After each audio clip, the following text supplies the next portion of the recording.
Friends, how are you? आप लोग कैसे हैं? आशा करते हैं आप लोग बहुत अच्छे होंगे। चलिए अपने क्लास को हम स्टार्ट करते हैं। ईवीएस की सुनामी शब्द है। तो सुनामी शब्द एक जापानी है। सुनामी एक जापानी शब्द है। सागरीय भूकंपों द्वारा उत्पन्न लहरों को सुनामी कहते हैं। भूकंपी तरंगों की तीव्रता मापी जाती है। तो ये किससे नापी जाती है? तो रिएक्टर पैमाने से। भारत का सबसे अधिक बाढ़ग्रस्त राज्य कौन सा है? तो आपका बिहार है। भारत भूकंप का अध्ययन क्या कहलाता है? तो भूकंप का अध्ययन कहलाता है सिस्मोग्राफ।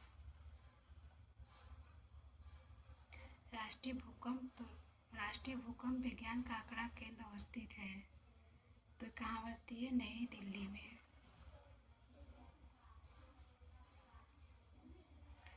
देश में पहले आपदा प्रबंधन प्रशिक्षण संस्थान की स्थापना कहाँ हुई?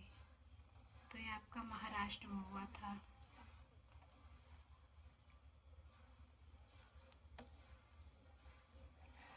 आपदा प्रबंधन पर विश्व संगोष्ठी का आयोजन कब और कहाँ किया गया? तो ये आपका 1994 में जापान में हुआ था।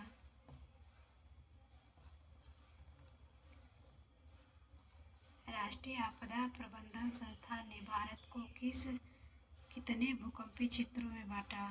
तो ये आपके 5 भूकंपीय क्षेत्रों में बांटा।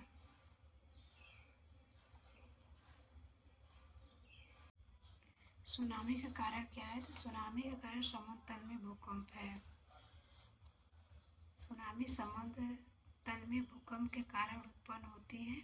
सुनामी जापानी भाषा का शब्द है जिसका अर्थ है तट पर आती हुई या आने वाली लहरें। समुद्र तल में उत्पन्न भूकंप के कारण समुद्र का जल बड़ी मात्रा में तट की ओर आने लगता है, जिससे अत्यधिक मात्रा में जल धन की हानि होती है। कौन सी प्राकृतिक आपदा नहीं है? तो आपका बी है, शॉर्ट सर्किट से लगी आग।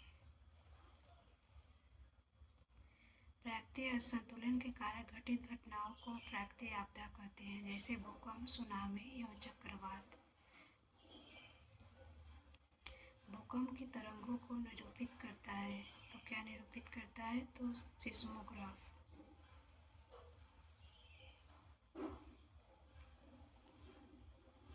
पृथ्वी की परत के भीतर की हलचल का अध्ययन किसके द्वारा किया जाता है? तो भूकंप विज्ञान के द्वारा किया जाता है।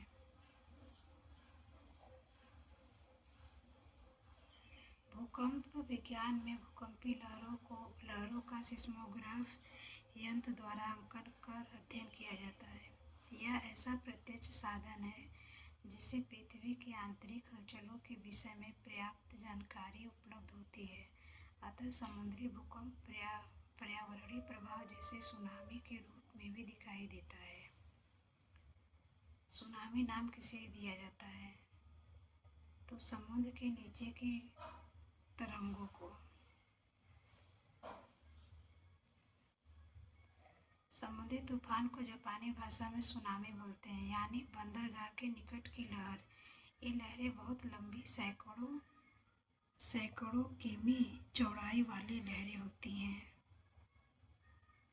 अर्थात लहरों के निचले हिस्से का फसला सैकड़ा किमी का होता है। यह लहरें ज्वारीय तरंगें ही होती है, जो समुद्र में भूकंप आने के कारण बड़ी व लंबी होकर तेज गति 420 किमी प्रति घंटा से तटीय इलाकों से टकराती है, जिससे भयानक तबाही होती है। गिर शेर परियोजना अवस्थित है, तो गुजरात में अवस्थित है। एशियाई सिंह पर घर उपमा से प्रसिद्ध गिर अभयारण्य, जिसे 1973 में राष्ट्रीय उद्यान घोषित किया गया, में गिर सिंह परियोजना केंद्र सरकार की मदद से संभव की गई। यह परियोजना गुजरात के जूनागढ़ जिले में स्थित है। यह एकमात्र ऐसा उद्यान है जहां एशियाई शेर पाए जाते हैं। सरिस्का राष्ट्रीय उद्यान अवस्थित है। तो सरिस्का सरिस्का राष्ट्रीय उद्यान राजस्थान में है। सरिस्का राष्ट्रीय उद्यान राजस्थान के अलवर में अवस्थित है। इसे 1958 में वन्य जीव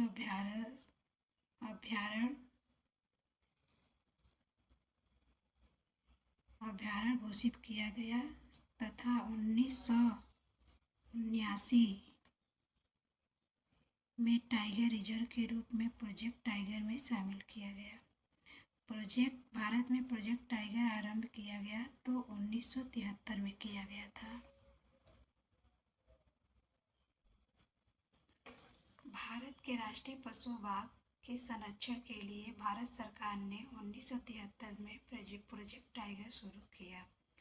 प्रोजेक्ट टाइगर पर्यावरण, वन एवं जलवायु परिवर्तन मंत्रालय द्वारा संचालित योजना है।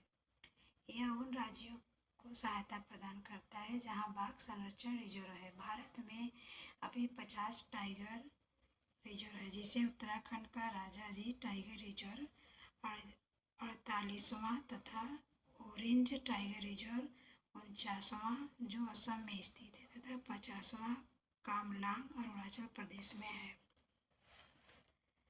फूलों की घाटी अवस्थित है तो फूलों की घाटी इट्टी उत्तराखंड में अवस्थित है। फूलों की घाटी भारत का एक राष्ट्रीय उद्यान है। उत्तराखंड के चमोली जिले के हिमालयी क्षेत्र में स्थित है। यूनेस्को ने इसे विश्व धरोहर स्थल घोषित किया था। असम का प्रसिद्ध एक सींग वाले गैंडे वाला वन्य जीव अभ्यारण्य कौन सा है? तो ये आपका काजीरंगा है।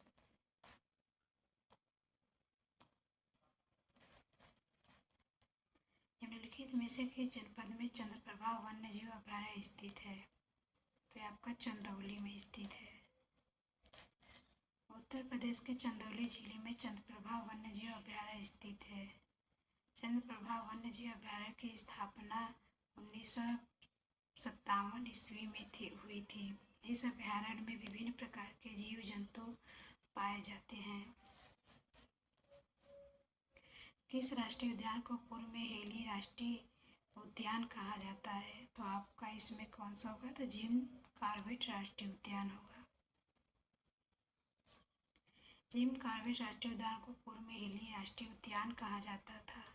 इस उद्यान की स्थापना 1935 में की गई थी।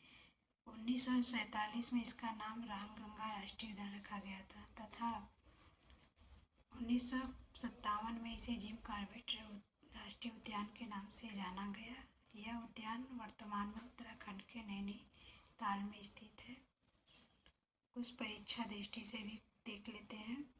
भारत में जैविक संरक्षण कब शुरू हुई? तो 1991 से 1992 में। भारत में जैव सुरक्षा प्रोटोकॉल कब लागू हुआ?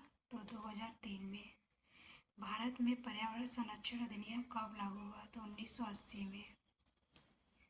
भारत ने जैव विविधता संरक्षण के लिए जैव विविधता अधिनियम कब लागू किया? तो 1902 में। भारत के किस जीव मंडल संचयन क्षेत्र का क्षेत्रफल सर्वाधिक है? तो मन्नार की खाड़ी। दोस्तों, आज की क्लास हमारी यहीं समाप्त होती है। अगली क्लास में फिर आप लोग से मिलेंगे कोई नए टॉपिक के साथ। तो नमस्कार दोस्तों।